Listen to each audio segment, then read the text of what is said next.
ಖಾಲಿ ಥಿಯರಿ ಹೇಳೋದು ಬಿಟ್ಟು ಫನ್ನಿಗೋಸ್ಕರನು ಮೂವಿಗೆ ಬರ್ತಾರಲ್ಲ, ಸೊ ಫನ್ ಎಕ್ಸ್ಪೆಕ್ಟ್ ಮಾಡ್ತಾರೆ ಅಂತ ಅನ್ಸಲ್ವ? ಇನ್ನೊಬ್ಬ ಎಲ್ಲ ಫನ್ ಪಿಕ್ಚರ್ ಮಾಡ್ರಿ ಹೋಗಲ್ಲ.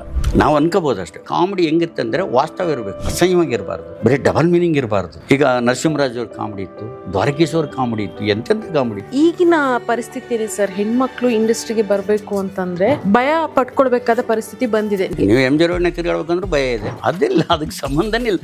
ನೀವು ಕರೆಕ್ಟಾಗಿ ಇರಿ ಮೇಡಮ್. ನೀವು ಎಲ್ಲಿ ಜಗತ್ತಿನಾಗ ಮೋಸ ವಂಚನೆ ಜಾಗ ಇಲ್ಲ, ಜಗತ್ತಿನಲ್ಲಿ ಸಮಸ್ಯೆ ಇಲ್ಲ, ಜನ ಇಲ್ಲ ಅಂತ ಅನಿಸ್ತದೆ ನನಗೆ.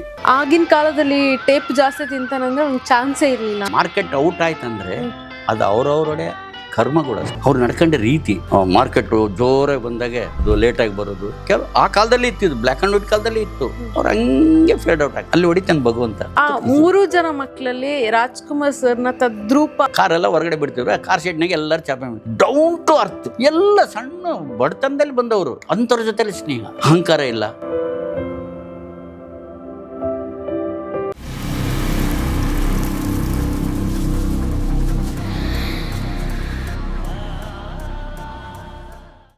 ಈಗಿನ ಆಡಿಯನ್ಸು ಖಾಲಿ ಥಿಯರಿ ಹೇಳೋದು ಬಿಟ್ಟು ಫನ್ನಿಗೋಸ್ಕರನು ಮೂವಿಗೆ ಬರ್ತಾರಲ್ಲ, ಸೊ ಫನ್ ಎಕ್ಸ್ಪೆಕ್ಟ್ ಮಾಡ್ತಾರೆ ಅಂತ ಅನ್ಸಲ್ವಾ ನಿಮಗೆ? ಇನ್ನೊಬ್ಬ ಎಲ್ಲ ಫನ್ ಪಿಕ್ಚರ್ ಮಾಡ್ರಿ ಹೋಗಲ್ಲ. ನಾವು ಅನ್ಕೋಬೋದು ಅಷ್ಟೇ.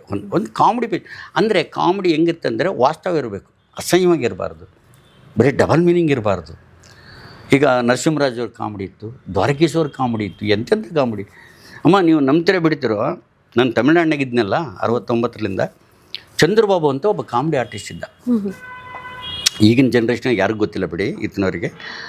ಆತಗೆ ಎಂ ಜಿ ಆರ್ ಶಿವಾಜಿ ಗಣೇಶನಿಗೆ 1 ಲಕ್ಷ ರೂಪಾಯಿ 70ನೇ ಇಸ್ವಿಯಲ್ಲಿ, 66-63ರಲ್ಲಿ ನನಗೆ 1 ಲಕ್ಷ ಕೊಡ್ರಿ, ನಾನಿದ್ರೆ ಬಿಸ್ನೆಸ್ ಆಗೋದು ನಿಮ್ಮ ಪಿಕ್ಚರ್ ಅಂತ ಹೀರೋಗೆ ಸಾಟಿ ಹೊಡೆದಂಥ ಕಾಮಿಡಿ ನಟ.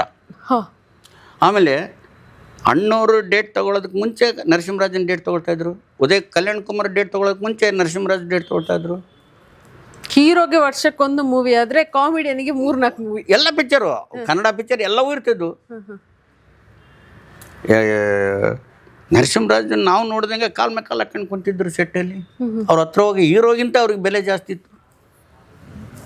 ಒಂದೊಂದು ಸಲ ಹೀರೋನೇ ವೆಯ್ಟ್ ಮಾಡೋಕೆ ಅವ್ರ ಡೇಟಿಗೋಸ್ಕರ. Comedy evergreen, comedy and sentiment, ladies oriental ಇದೆಲ್ಲ ಅದು ಎವರ್ ಗ್ರೀನ್, ಇನ್ನೂ 100 ವರ್ಷ ಬಿಟ್ಟು ಮಾಡಿ ಇರ್ತೈತೆ. Comedy evergreen. ಯಾರು ಹೇಳಿದ್ದಾರೆ? ಅಮೃತ್ ರಾಜ ಯಾರು ಅವರು, shuttle cock player, world player, ಅವರು ಇಂಗ್ಲೀಷ್ ಪಿಕ್ಚರ್ ಮಾಡಿದ್ರು, ಅವರೇ ಹೇಳಿದಾರಲ್ಲ ಇಂಟರ್ವ್ಯೂಲ್ಲಿ ಅಲ್ಲಿ ಇದರಲ್ಲಿ.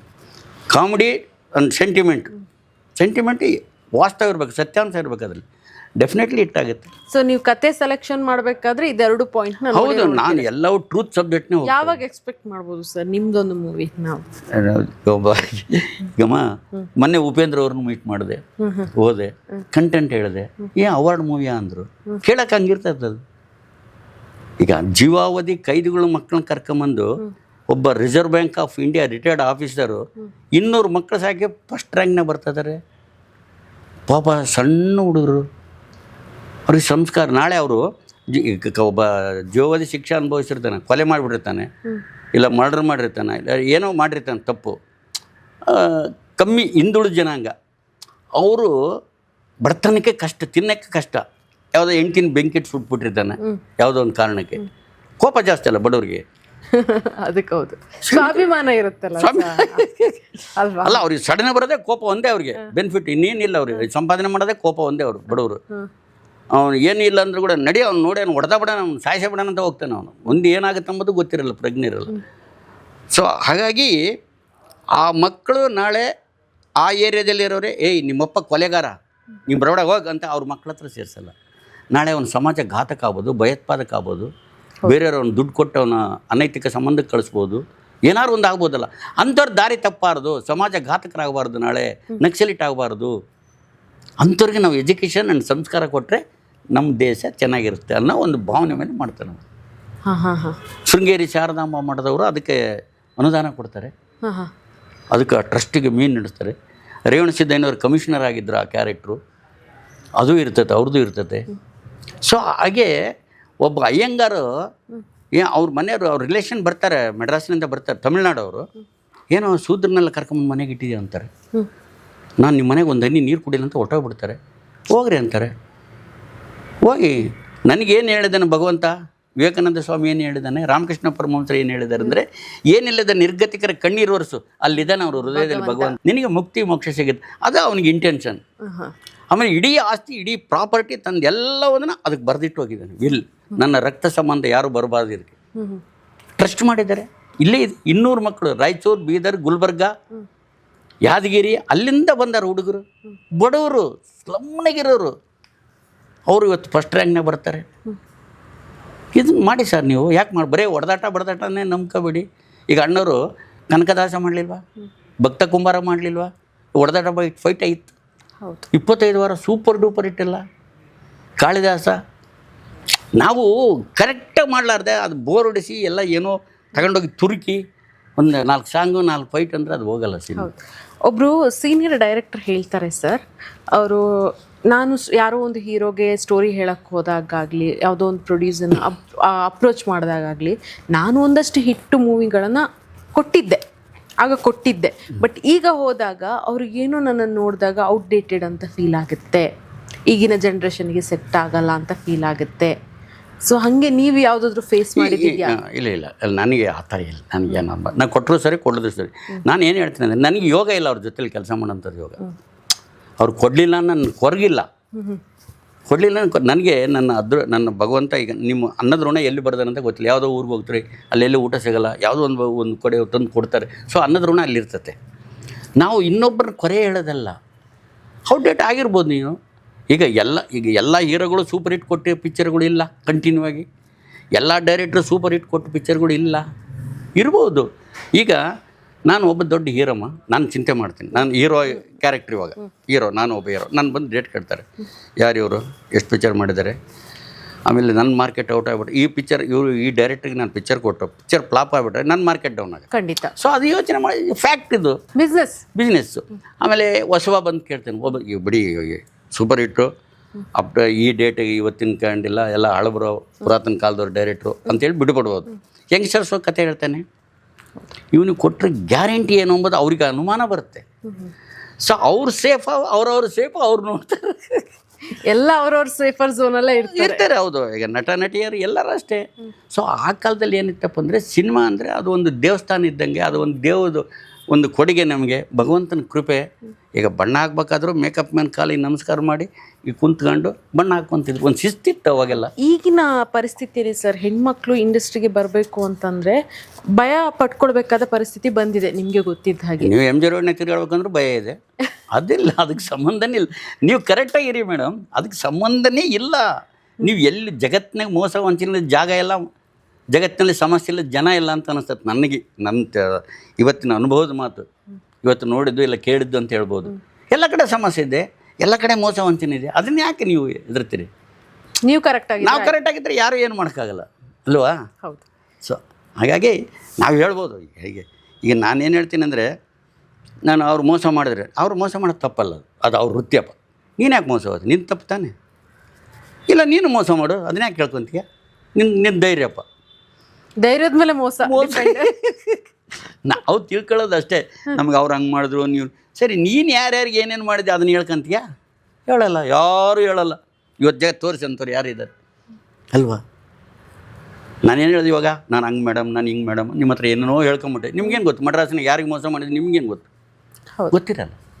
ಅಲ್ಲ, ಒಂದು ತಪ್ಪು ನೋಡೋರ ಕಣ್ಣಿಗೆ ಕೆಲವರಿಗೆ ತಪ್ಪಾಗಿ ಕಾಣ್ಬೋದು, ಕೆಲವರಿಗೆ ಒಳ್ಳೇದಾಗಿ ಕಾಣ್ಬೋದು. ಅದು ಅವ್ರವ್ರು ನೋಡೋದು. ಬಟ್ ನೀನು ಏನು ಮಾಡಿದೆ ಅದು ನೀನು ಅನುಭವಿಸಲೇಬೇಕು.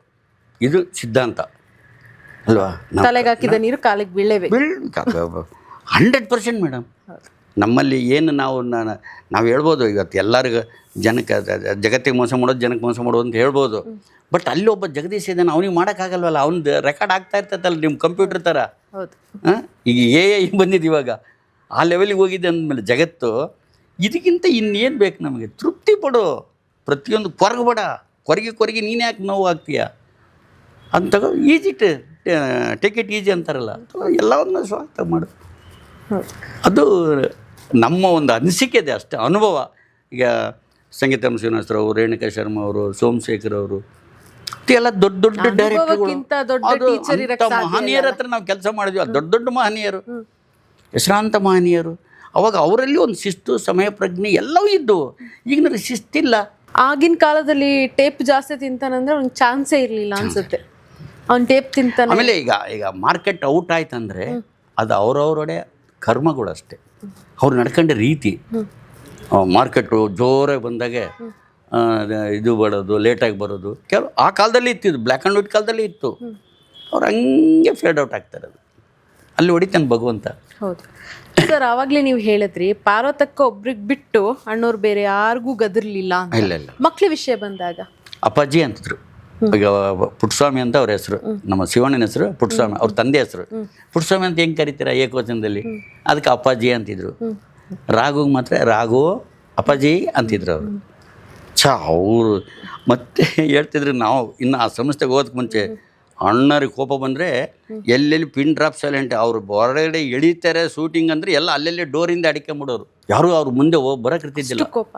ಕೋಪ ಅಲ್ಲ ಅಂದರೆ ತಪ್ಪು ಕಂಡ್ರೆ ಆಗ್ತಾ ಇದ್ದಿಲ್ಲ ಅವ್ರಿಗೆ, ಯಾರೇ ಆಗಲಿ, ಮಕ್ಕಳಾಗಲಿ, ಹೆಂಡತಿ ಆಗಲಿ, ಅಕ್ಕ ತಂಗಿ ಆಗಲಿ, ಅಣ್ಣ ತಮ್ಮ ಇಬ್ಬರು ತಂಗಿಯವರು, ಒಬ್ಬ ತಮ್ಮ, ಅವ್ರಿಗೆ ಯಾರನ್ನೂ ಅವರು ಆ ಥರ ಕ್ಷಮೆ ಮುಚ್ಚಿಟ್ಕೊಳ್ಳೋದು, ನನ್ನ ಮಗ ಇವರು ಎಂಬ ಭಾವನೆ ಇದ್ದಿಲ್ಲ ಅವರಲ್ಲಿ. ತಪ್ಪೇ, ನಾನು ಮಾಡಿದ್ರೆ ತಪ್ಪೇ, ಅವ್ರು ಮಾಡಿದ್ರೆ ತಪ್ಪೇ. ಇಷ್ಟು ಕಟ್ಟುನಿಟ್ಟಿರುವಾಗ ಶಬರಿಮಲೆ ಟಾಪಿಕ್ ಬಂದಾಗ 3 ಜನ ಮಕ್ಳಿಗೂ ಮಾಲೆ ಹಾಕಿಸ್ತಾ ಇದ್ರು, ಶಬರಿಮಲೆ ಕರ್ಕೊಂಡು ಹೋಗ್ತಾ ಇದ್ರು. 2 ಬಸ್ ಹೋಗ್ತಿದ್ದು ಮನೆಯಿಂದ, ಯಾರು ಬೇಕಾದ್ರೂ ಹೋಗ್ಬೋದು, ಫ್ರೀ, ನಮ್ಮ ಸಂಸ್ಥೆಯಲ್ಲಿ ಇರೋರೆಲ್ಲ.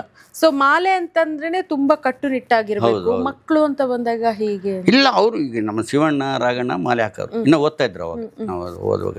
ಶಿವಣ್ಣ 7th ಏನು ಓದ್ತಿದ್ರು, ಇವರು SLC ಓದ್ತಾಯಿದ್ರು.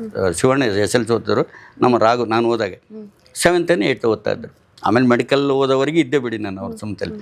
ರಾಘಣ್ಣ ನಿಮಗೆ ಗೊತ್ತೇನಿಲ್ಲ, ಮೆಡಿಕಲ್ ಕಾಲೇಜ್ ಹೋಗಿ ಸೇರಿಸಿದ್ರು ಅವ್ರನ್ನ. 1 year 2 years ಹೋದರು. ಆಮೇಲೆ ಇಲ್ಲ ನಾನು ಆ್ಯಕ್ಟ್ರ್ ಆಗಿಬಿಡ್ತೀನಿ ಅಂತ ಬಂದರು. ಮತ್ತೆ ಸರಿ ಆ್ಯಕ್ಟ್ರಾಗಿ ಮುಂದಕ್ಕೆ ಕಂಟಿನ್ಯೂ ಆಯ್ತು ಅದು. ಸೊ ಅವರು ಮಾಲೆ ಹಾಕಿಸ್ತಿದ್ರು. ರಾತ್ರಿ ಎಲ್ಲರಿಗೆ ಚಾಪೆ ಹಾಸ್ಕೊಂಡು ಮಲ್ಕೊ, ಅಣ್ಣವರು ಸಹಿತ ಚಾಪೆನೇ ಮಲಗಿರ್ತಿದ್ರು. ಇವರು ಒಂದೊತ್ತಿನಾಗೆ ಎದ್ದು 2:30-3 ಗಂಟೆಗೆ ಎದ್ದು ತಣ್ಣೀರು ಸ್ನಾನ ಮಾಡಿ ಮತ್ತು ಯೋಗ ಪಾರ್ಯ ಮಾಡ್ತಾ ಇದ್ರಲ್ಲ, ನೋಡೋ ಹೊತ್ತಿನ ಇವರೆಲ್ಲ ಹೋಗಿ ಬೆಡ್ ಮೇಲೆ ಮಲಗಿರೋರು. ಬೆಳಗ್ಗೆ ಎದ್ದ ತಕ್ಷಣ ಯಾಕಪ್ಪ ನಿಮಗೆ ಕಷ್ಟ, ಸ್ವಾಮಿಯನ್ನು ಕೇಳಿದ್ರ ನಿಮ್ಮನ್ನು, ಬರ್ರಿಯಪ್ಪ ಮಾಲೆಗೆ ದೇವಸ್ಥಾನಕ್ಕೆ ಅಂತೇಳಿ, ಈ ಥರ ಮಾಡಬಾರ್ದು, ಬೆಡ್ ಮೇಲೆ ಮಲಗಂದ್ರೆ ಬರಬೇಡ, ನೀವು ಚಾಪೆ ಮೇಲೆ ಮಲಗು. ಶಿಸ್ತು ಫಾಲೋ ಅಂದರೆ ಈಗ ನಮ್ಮ ಮಕ್ಕಳು ದಾರಿ ತಪ್ಪಿದ್ರಂದರೆ ನಾವು ಆ ಶಿಸ್ತನ್ನು ಮೇಂಟೈನ್ ಮಾಡಬೇಕು. ಶಿಸ್ತು ತಪ್ಪಿದ ಮೇಲೆ ಈಗ ಗಿಡ ಇದ್ದಾಗ ಬಗ್ಗುತ್ತಂತೆ, ಅದು ಚಿಕ್ಕದ ಗಿಡ ಇದ್ದಾಗ ಹಿಂಗೆ ಬಗ್ಗಿಸ್ಬೋದು. ಅದು ಮರ ಆದಮೇಲೆ ಬಗ್ಗಕ್ಕಾಗುತ್ತೆ, ನಿಮಗೆ ಬಗ್ಗಲ್ಲ, ಅದು ನಮ್ಮ ಮಾತು ಕೇಳಲ್ಲ, ಮರ ಆಗಿಬಿಡೋದು. ಹಂಗೆ ಅವನಿಗೆ ಸಂಸ್ಕಾರ ಕಲಿಸ್ತದೆ. 3 ಜನ ಮಕ್ಕಳಲ್ಲಿ ರಾಜ್ಕುಮಾರ್ ಸರ್ನ ತದ್ರೂಪ ಅಂತ ಯಾರನ್ನು ಹೇಳಕ್ಕೆ ಇಷ್ಟಪಡ್ತೀರಾ? ಇಲ್ಲ, 3ರಲ್ಲಿ ಒಂದು ಇವತ್ತಿಗೆ ನೀವು ನಂಬ್ತಿರ ಬಿಡ್ತಿರೋ. ಈಗ ರಾಘಣ್ಣ ಆಗಲಿ, ನಾನು ಯಾವುದೋ ಒಂದು ದೇವಸ್ಥಾನ ಮಠಕ್ಕೆ ಕರೆದೆ, ಅಪ್ಪಾಜಿ ಅವರು ಪೆಟ್ರೋಲ್ ಹಾಕ್ತಾರೆ. ಇಲ್ಲಿಲ್ಲ, ನಮ್ಮ ಅಪ್ಪಾಜಿ ಹೇಳ್ತಾರೆ ಯಾರ ಹತ್ರ ಪೆಟ್ರೋಲ್ ಕೇಳಬಾರ್ದು, ಯಾರ ಹತ್ರ ಡೀಸೆಲ್. ಶೂಟಿಂಗ್ ಅಷ್ಟೇ. ಈಗ ಕೆಲವು ಹೀರೋಗಳು ಹೀರೋಯಿನ್ಗಳೆಲ್ಲ ಪೆಟ್ರೋಲ್ ಫುಲ್ ಮಾಡಿ ಅಂತಾರೆ, ಕೆಲವರು 3,000 ರೂಪಾಯಿ 5,000 ರೂಪಾಯಿ ಬಾಡಿ ಕೊಡಿ ಅಂತಾರೆ, ಕನ್ವಿನ್ಸ್ ಕೊಡಿ ಅಂತಾರೆ. ಅದೆಲ್ಲ ಇಲ್ಲ, ಕನ್ವಿನ್ಸ್ ಅನ್ನೋದಿಲ್ಲ. ಆಮೇಲೆ ಶಿವಣ್ಣವ್ರು ಇವತ್ತಿಗೂ ಮನೆಯಿಂದ ನೀರು ತಗೊಂಡು ಹೋಗ್ತಾರೆ. ಸರ್, ಆ ಶಿವಣ್ಣ ಅವರಿಗೆ ಆ ಎನರ್ಜಿ ನೀವು ನೋಡಿದಾಗ ಹೇಗೆ ಸರ್? ಇಲ್ಲ, ಅವ್ರು ಇವತ್ತು ನೀವು ನಂಬಲ್ಲ, ನೀವು ಶಿವಣ್ಣ ಕೇಳಿ, ನೀವು ಚಾಪೆ ಮೇಲೆ ಮಲಗ್ತಿದ್ನಮ್ಮ ಕಾರ್ ಶೆಡ್ನಲ್ಲಿ. ಅಲ್ಲೊಂದು ಕಾರ್ ಶೆಡ್ ಇತ್ತು, ಕಾರೆಲ್ಲ ಹೊರಗಡೆ ಬಿಡ್ತಿದ್ರು. ಆ ಕಾರ್ ಶೆಡ್ನಾಗೆ ಎಲ್ಲರೂ ಚಾಪೆ ಮೇಲೆ ಡೌನ್ ಟು ಅರ್ತ್ ಶಿವಣ್ಣ. ಹೌದು, ಗಾಡ್ವಿನ್ನು, ವಿಜಯ ಪ್ರಕಾಶು, ಶೇಖರು, ಕರ್ಣ, ತಮಿಳ್ನಾಡಿನಲ್ಲಿ ಎಲ್ಲ ಸಣ್ಣ ಬಡತನದಲ್ಲಿ ಬಂದವರು, ಅಂಥವ್ರ ಜೊತೆಲಿ ಸ್ನೇಹ. ಡೌನ್ ಟು ಅರ್ತ್ ಅಂದರೆ ಡೌನ್ ಟು ಅರ್ತ್, ಅಹಂಕಾರ ಇಲ್ಲ. ಆಮೇಲೆ ಸೆಟ್ಟಲ್ಲಿ ತುಂಬ ಕ್ಯಾರವನಲ್ಲೇ ಕುಂತಿರ್ಬೇಕಂಬೋದಿಲ್ಲ, ಬರ್ತಾರೆ ಎಲ್ಲರ ಜೊತೆಲಿ ಮಿಂಗ್ಲಾಗ್ತಾರೆ. ಅಣ್ಣವ್ರ ಥರನೇ, ಅಣ್ಣವ್ರ ಥರ. ಅದು ಅವ್ರದ್ದು ದೊಡ್ಡವರು, ಇವ್ರು ಚಿಕ್ಕವ್ರನ್ನು ರೆಡಿ ಮಾ ಅಷ್ಟು ಫಾಸ್ಟ್. ಬಸ್ನಲ್ಲಿ ಹೋಗ್ತಾ ಇದ್ರಮ್ಮ, ನೀವು ನಂಬ್ತೀರಾ? ಶಿವಣ್ಣ ಅಷ್ಟು ಅಣ್ಣ ಟಾಪ್ ಮೋಸ್ಟ್ ಹೀರೋ. ನಾನು ಹೇಳೋದು 82-83 BSc ಡಿಗ್ರಿ ಮಾಡ್ತಾಯಿದ್ದಾರೆ, ಓದ್ತಾ ಇದ್ದಾರೆ ಕಾಲೇಜ್ಗೆ. 2 ರೂಪಾಯಿ ಬಸ್ಸಿಗೆ. ನಮ್ಮ ಕೃಷ್ಣಮೂರ್ತಿ ಅಂತ ಒಬ್ಬರು ಸ್ವಾಮಿಗಳಿದ್ರು, ಅಕ್ಕವ್ರು ಇಕ್ಕವ್ರು ಎಲ್ಲ ಹೋಗ್ಬಿಟ್ರೆ ಈ ಸಮ್ಮರ್ನಾಗ ಗಾಜಿನವ್ರಿಗೆ ಹೋಗ್ಬಿಡೋರು. ಕೆಲವರು ಇರೋರು, ಕೆಲವರು. ಆಮೇಲೆ 3 ತಿಂಗಳು ನಾನು ಮನೆ ನೋಡ್ಕೊಂಡಿದ್ದೀನಿ, ಅಣ್ಣವ್ರ ಮನೆ ಬಿಟ್ಟೋಗ್ಬಿಟ್ಟಿದ್ರಲ್ಲ ನನ್ನ ಮೇಲೆ. ಆ ಪಿಕ್ಚರ್ ನಾನು ವರ್ಕ್ ಮಾಡಲಿಲ್ಲ, ಹೊಸ ಬೆಳಕು, ನನ್ನ ಮೇಲೆ ಬಿಟ್ಟೋಗಿದ್ರು ಅವಾಗ. ಸೊ ಆ ಟೈಮ್ನಾಗೆ 2 ರೂಪಾಯಿ ಕೊಡ್ತಿದ್ರು ಬಸ್ಸಿಗೆ, ಕಾರ್ ಕಳಿಸ್ಬೋದಿತ್ತಲ್ಲ. ಅವ್ರಿಗೆ ಕಷ್ಟ ಅಂಬೋದು ಏನಂತ ಗೊತ್ತಾಗಲಿ ಅಂತ ಅಣ್ಣವ್ರು ಶಿಸ್ತದು.